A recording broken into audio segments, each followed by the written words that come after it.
ಕಡಲೆ ತೊಂಡೆಕಾಯಿ ಪಲ್ಯ ಮಾಡಿ ತೋರಿಸ್ತಾ ಇದ್ದೀನಿ. ಮೊದಲಿಗೆ 1 ಕಪ್ನಷ್ಟು ಕಡಲೆ 8 ಗಂಟೆಗಳ ಕಾಲ ನೆನೆ ಬಿಡಬೇಕು. ಇವಾಗ ನೆಂದಿರುವಂತಹ ಕಡಲೆನ ಒಂದು ಕುಕ್ಕರಲ್ಲಿ ಹಾಕ್ಕೊಂಡು ನೀರು ಹಾಗೆಯೇ ಉಪ್ಪು ಸೇರಿಸ್ಕೊಂಡು ಇದನ್ನು 1 ವಿಷಲ್ ಕೂಗಿಸ್ಕೊಳ್ತಾ ಇದ್ದೀನಿ.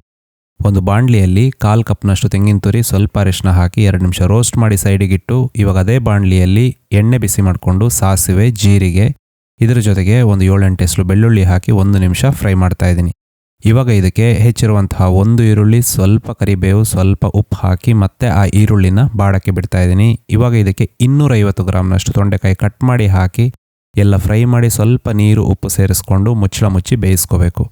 ಈ ಬೆಂದಿರುವಂತಹ ತೊಂಡೆಕಾಯಿ ಪಲ್ಯಕ್ಕೆ ನಾವು ಆಲ್ರೆಡಿ ಬೇಯಿಸ್ಕೊಂಡಿರುವಂತಹ ಕಡಲೆ ಇದೆ, ಅದನ್ನು ಸೇರಿಸ್ಕೊಂಡು ಸ್ವಲ್ಪ ಇಲ್ಲಿ ನಾನು ಹುಣಸೆಹಣ್ಣಿನ ನೀರು ಹಾಕಿ ಇದಕ್ಕಿವಾಗ ಇಲ್ಲಿ ನಾನು ಎಕ್ಸ್ಟ್ರಾ ಫ್ಲೇವರ್ಸ್ನ ಸುಕ್ಕ ಪುಡಿನ ಬಳಕೆ ಮಾಡ್ತಾ ಇದ್ದೀನಿ. ಇದು ಯಾವುದೇ ಸುಕ್ಕ ಮಾಡೋದಾದರೂ ಕೂಡ ಸೂಪರ್ ಆದಂತಹ ಒಂದು ಟೇಸ್ಟನ್ನು ಕೊಡುತ್ತೆ.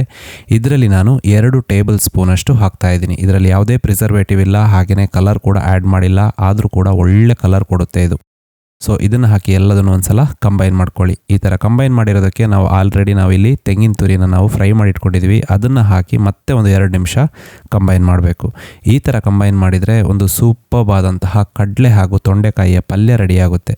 ಈ ಪಲ್ಯ ತುಂಬ ಟೇಸ್ಟಿ ಮಾತ್ರ ಅಲ್ಲ, ನಿಮ್ಮ ಟೈಮ್ ಕೂಡ ಉಳಿಸುತ್ತೆ, ಹಾಗೆಯೇ ಮಾಡೋದಕ್ಕೂ ಕೂಡ ತುಂಬ ಸುಲಭ ಇರುತ್ತೆ. ಸೊ ಒಂದ್ಸಲ ಟ್ರೈ ಮಾಡಿ ಹೇಗೆ ಬಂತು ಅಂತ ನನಗೆ ಕಮೆಂಟ್ ಸೆಕ್ಷನಲ್ಲಿ ಹೇಳಿ.